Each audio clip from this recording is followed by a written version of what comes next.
Les terroristes peuvent aujourd'hui se déplacer d'un point A à un point B, peut-être mener des attaques, mais ne repartiront pas sains et saufs parce que nous les suivons, nous les traquons jusque dans leur dernière demeure. Il est encore temps pour ceux-là qui ont été trompés, qui se sont engagés dans cette bataille, de déposer les armes. Parce que viendra un moment où il ne sera plus possible de déposer les armes. Je lance encore un appel à ces égarés qu'il est encore temps de déposer les armes. Parce que viendra un moment, on le répète encore, il ne sera plus possible. Le Burkina Faso a décidé de se battre et nous nous battrons jusqu'à la victoire finale. Pour l'équipement, nous avons fait beaucoup d'efforts avec donc la compréhension de ce peuple qui a accepté de se sacrifier. Aujourd'hui, les unités sont équipées et ça continue de s'accroître parce que nous voulons d'une armée professionnelle, une armée qui va défendre le Burkina Faso à l'intérieur de ses frontières, même au-delà, mais pour l'intérêt du peuple burkinabé. Les efforts continuent et nous allons continuer à renforcer les rangs pour que plus jamais ces situations sombres que nous avons connues ne puissent survenir à l'avenir avec nos enfants, nos petits-enfants. Peuple du Burkina Faso, camarades combattants pour la liberté, pour la paix et l'indépendance réelle. Mais avant tout propos, permettez-moi de rendre grâce à Dieu Tout-Puissant qui nous a permis aujourd'hui de pouvoir nous tenir ici et nous adresser à la nation entière. Camarades, permettez-moi une fois de plus de rendre hommage à tous ces fils et filles du Burkina Faso restés à l'arrière, qui ne ménagent aucun effort pour permettre à ceux qui sont au front de pouvoir se battre. J'irai aussi mettre en garde les valets locaux de l'impérialisme qui sont à l'arrière, ici avec nous, à l'intérieur du pays comme à l'extérieur, de changer de fusil d'épaule. Parce qu'il est temps qu'on arrête et qu'on puisse voir dans la même direction et agir pour que le Burkina puisse recouvrer la paix. Nous n'allons plus dérouler le tapis rouge à ces valets locaux parce qu'il y a un temps à toute chose. Il y a de cela plusieurs années, le Burkina Faso connaît sa page la plus sombre de l'histoire. De quoi s'agit-il?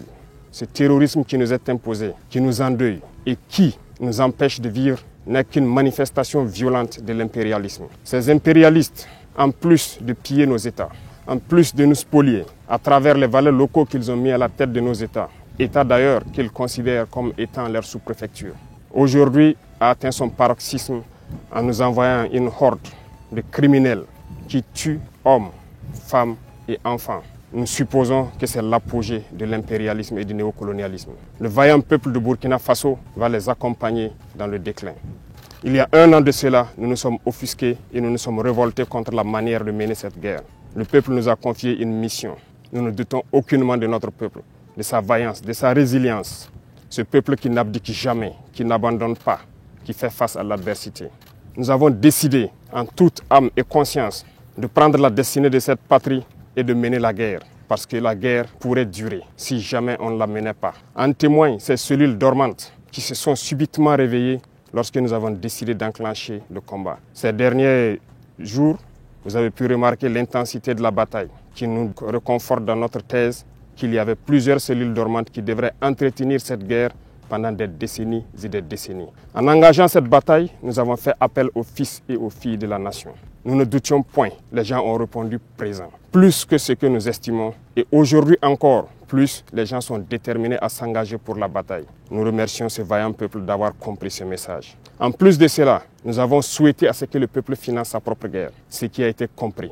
Aujourd'hui, les gens soutiennent, appuient les forces combattantes comme ils peuvent. Beaucoup de choses sont faites, mais nous allons encore demander encore plus de sacrifices. Merci à ce peuple qui a compris que la seule manière d'y arriver, c'est de faire sa propre guerre une bonne fois pour toutes. En venant donc à la tête de l'État, nous avons trouvé une armée en sous-effectif, mal équipée, mal organisée, peut-être mal entraînée.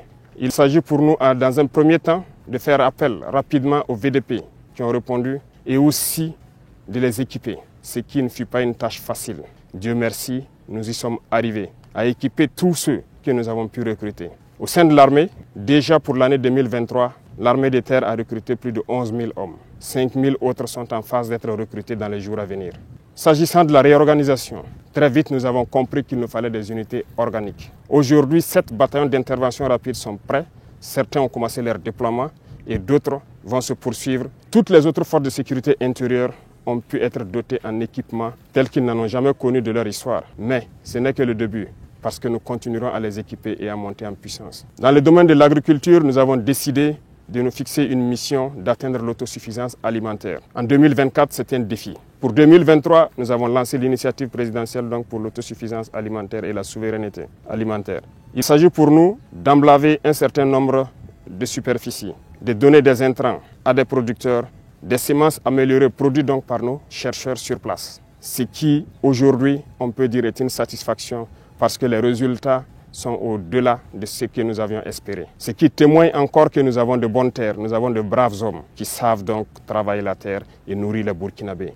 Ça nous encourage à lancer un autre défi pour 2024. Des engins tels que des tracteurs ont été commandés dans le cadre de l'initiative. Les chercheurs ont été renforcés et on continue de les renforcer pour trouver les semences adéquates. Et aussi ce qui nous a conduit à ouvrir l'usine de Kopela en août dernier pour fabriquer les intrants sur place. L'engrais est produit et pour pouvoir baisser le coût de l'engrais au profit donc de nos producteurs. Dans le même sens, il y a donc l'offensive agricole qui a été lancée par le ministère de l'Agriculture récemment et ça se poursuit dans toutes les régions du Burkina Faso. J'invite donc les populations des différents villages à s'impliquer, à aménager tout ce qui est bas-fond, toutes les terres cultivables. Et nous mettrons tout en œuvre pour les accompagner pour qu'on puisse produire au maximum. On ne pourra pas parler d'agriculture sans parler donc du développement de l'agroalimentaire. Nous sommes en train d'encourager actuellement donc tous nos importateurs et tous nos opérateurs économiques à se lancer dans la production, dans la transformation. Beaucoup d'usines verront le jour pour qu'un certain nombre de produits alimentaires soient produits au Burkina, transformés au Burkina et consommés au Burkina Faso. Et pourquoi pas exporter. C'est un défi que nous nous sommes lancés et nous comptons sur cette brave population pour nous accompagner à pouvoir réaliser ces défis. C'est en ce sens que nous pourrons donner beaucoup d'emplois donc à des jeunes qui sont formés, qui malheureusement n'arrivent pas à exprimer leur talent parce qu'il n'y a pas d'espace qui leur est offert. C'est pour le bonheur du Burkina Faso. Il faut que nous créions la richesse, que nous puissions employer nos jeunes. C'est dans ce sens que nous allons développer le commerce interne. Nos commerçants qui quittent les villes vers les campagnes, nous allons encourager à ce que ces produits qui partent vers nos campagnes soient produits au Burkina Faso.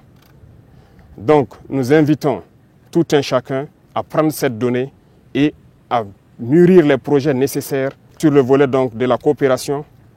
Un bon nombre de partenaires ont refusé de nous accompagner, de nous aider à acquérir le minimum d'équipements. Jusqu'au jour d'aujourd'hui, certains équipements dont nous avons payé des avances auprès de certains pays qui sont favorables à nous les livrer, les licences ont été bloquées par d'autres États impérialistes qui n'ont aucun intérêt à ce que nous puissions évoluer dans notre guerre. Par contre, plusieurs autres États ont accepté d'ouvrir leurs portes. C'est le lieu pour moi donc de les saluer et de les remercier pour leur engagement aux côtés du Burkina Faso dans cette lutte. Ici en Afrique, nous avons jugé nécessaire de nous mettre ensemble, surtout au Sahel, parce que nous ne pourrons rien faire sans union. Ce qui a mené donc à la création de l'Alliance des États du Sahel, une alliance de défense a priori, mais qui évoluera vers une alliance économique et bien plus. L'AES est un espace qui est aujourd'hui victime de terrorisme barbare, violent, mais aujourd'hui, nous avons compris et les peuples ont compris qu'il faille s'unir. Et nous invitons tous les autres Africains, tous ces peuples brimés, à pouvoir s'unir pour faire face à l'adversité. Nous défendrons l'espace de l'AES comme si nous défendons nos propres terres ici. Parce que nous avons décidé de nous unir avec nos pays frères du Mali, du Niger, pour en faire de nos espaces un seul espace. Aller et venir, commercer et défendre. Ramener la paix, la prospérité, la sécurité. Parce que nos peuples ont droit au bonheur. L'Eldorado dont nos peuples rêvent, nous pouvons le créer ici. Et nous avons confiance en ce peuple. Je ne saurais terminer mon propos sans remercier toutes ces forces combattantes qui se battent sur le terrain, jour et nuit, pour que nous, à l'arrière, nous puissions vaquer à nos occupations.